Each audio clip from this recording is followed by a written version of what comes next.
నిజామాబాద్ జిల్లా బోధన్ మున్సిపల్ కార్యాలయంలో మంగళవారం మున్సిపల్ కో ఆప్షన్ సభ్యుల ఎన్నిక ప్రశాంతంగా నిర్వహించారు. జిల్లా కలెక్టర్ ఇలా త్రిపాఠి పర్యవేక్షణలో జరిగిన ఈ ఎన్నికల్లో ప్రభుత్వ సలహాదారు MLA P Sudarshan Reddy X officio సభ్యులుగా పాల్గొన్నారు.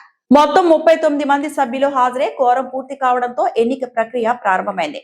4 కో ఆప్షన్ పదవులకు 35 దరఖాస్తులు రాగా ప్రతిపాదిత అభ్యర్థుల పేర్లను చదివి చేతులు ఎత్తే విధానంలో ఓటింగ్ నిర్వహించారు. మెజార్టీ సభ్యులైన 19 మంది మద్దతుతో దండు సంగ్రామ్, మాసుల లక్ష్మి, మహమ్మద్ ఇమ్రాన్, రఫియా బేగం కో ఆప్షన్ సభ్యులుగా ఎన్నికైనట్లు ప్రీసైడింగ్ ఆఫీసర్ జాదవ్ కృష్ణ ప్రకటించారు. అనంతరం 12 మంది ఎంఐఎం కౌన్సిలర్లు ఎన్నికను బహిష్కరిస్తున్నట్లు ప్రకటించి సమావేశం నుంచి నిష్క్రమించగా మిగిలిన సభ్యులతో ఎన్నిక పూర్తి చేశారు. నూతన సభ్యులకు నియామక పత్రాలు అందజేశారు. ఈ సందర్భంగా అదనపు collector V Bhujangara, Bodhan RDO Vijayalakshmi, municipal commissioner Jadhav Krishna, tahsildar Vithal, వివిధ వార్డుల కౌన్సిలర్లు పాల్గొన్నారు. ఎన్నికల సందర్భంగా మున్సిపల్ కార్యాలయం వద్ద గట్టి పోలీస్ బందోబస్తు ఏర్పాటు చేయగా నూతనంగా ఎన్నికైన సభ్యులను పి సుదర్శన్ రెడ్డి, కలెక్టర్ ఇలా త్రిపాఠి అభినందించారు.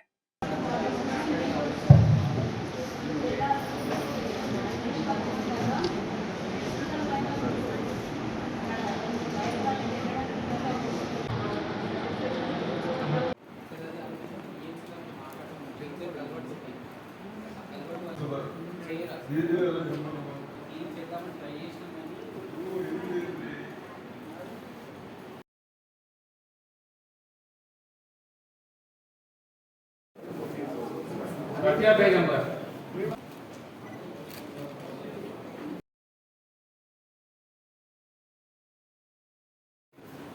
మంచి రిజల్ట్స్ వస్తూ ఉన్నాయి. ప్రీ ఫైనల్ ఎగ్జామ్ పెట్టిస్తా ఉన్నాం. నేను ఇక్కడ గవర్నమెంట్ స్కూల్లో కూడా ప్రీ ఫైనల్ ఎగ్జామ్స్ పెట్టిస్తా ఉన్నాం.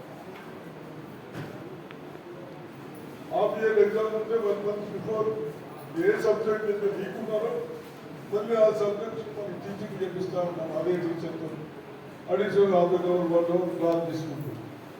కాబట్టి ఇవన్నీ చేస్తూ ఉన్నాము. మీరు అధికారులు ఎవరైనా ఒకరిద్దరు ఉంటారు, పని చేయను, మనం కంపల్సరీగా వాళ్ళ మీద యాక్షన్ తీసుకుంటాం. కానీ వాళ్ళు చేయవలసిన వ్యవస్థను నిలబెట్టాలని బోధన ప్రజలకు చేస్తాం.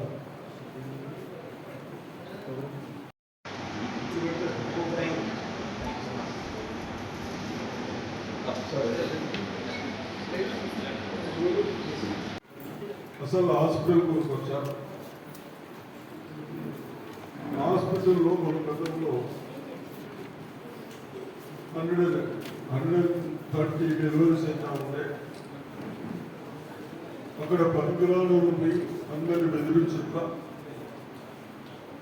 ఆ డాక్టర్స్ ఎదుగుతూ ఉన్నాను. ఒక్క డాక్టర్ కూడా లేడు. దాన్ని దృష్టిలో పెట్టుకొని మరి నాకు తెలిసిన తర్వాత ఇప్పుడు కలెక్టర్ గారు 2 పోస్టింగ్ ఇస్తా ఉన్నారు. డెలివరీస్ చేస్తున్నారు.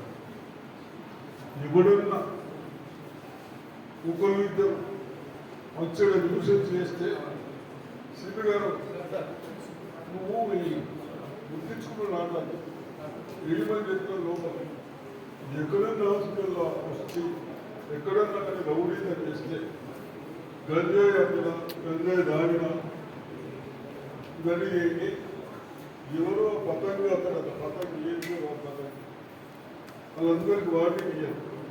ఎస్ పోయి సూపరింటెండెంట్ అప్లికేషన్ ఇవ్వండి. వాళ్ళు డాక్టర్లు బాగా లేకుంటే ఆటో విజిట్ చేయండి, చేసుకున్న గట్టి చేయండి. ఎందుకంటే అందరూ డాక్టర్లు పెట్టుకొని ఇంకా హాస్పిటల్ పెట్టుకుని చేసే వాళ్ళని ఇబ్బంది పెడితే కష్టమైతే ఉంది. కాబట్టి వాళ్ళకేముంది, డాక్టర్స్ వాళ్ళు వస్తూ ఉంటారు, డ్యూటీ చేస్తున్నారు, పని చేయిస్తలేదు. మాకు అందరూ ఇబ్బంది అవుతూ ఉంది. కాబట్టి మీరు కూడా సోషల్ మీడియాలో మనము ఇష్టం పెట్టుకొని చేయము. సరేనా?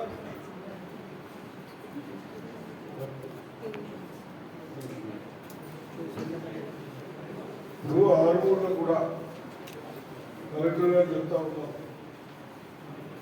రూమ్స్ ఉంటాయి, బిఏబీ రూమ్స్ లెక్క 6,000, 7,000 ఛార్జెస్ చేసుకొని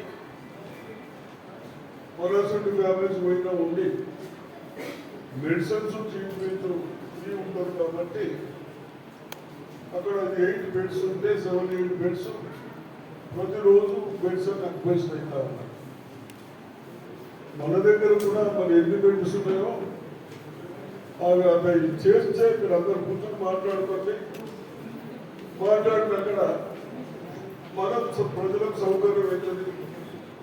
నిజామాబాద్ ప్రతి దానికి పోవడం ప్రైవేట్ హాస్పిటల్ పోయే బదులు ఇక్కడ మంచి డాక్టర్స్ వాళ్ళు ఇంకా ట్రీట్మెంట్ చేయాలంటే అవసరం అయితే వాళ్ళతో మాట్లాడచ్చు.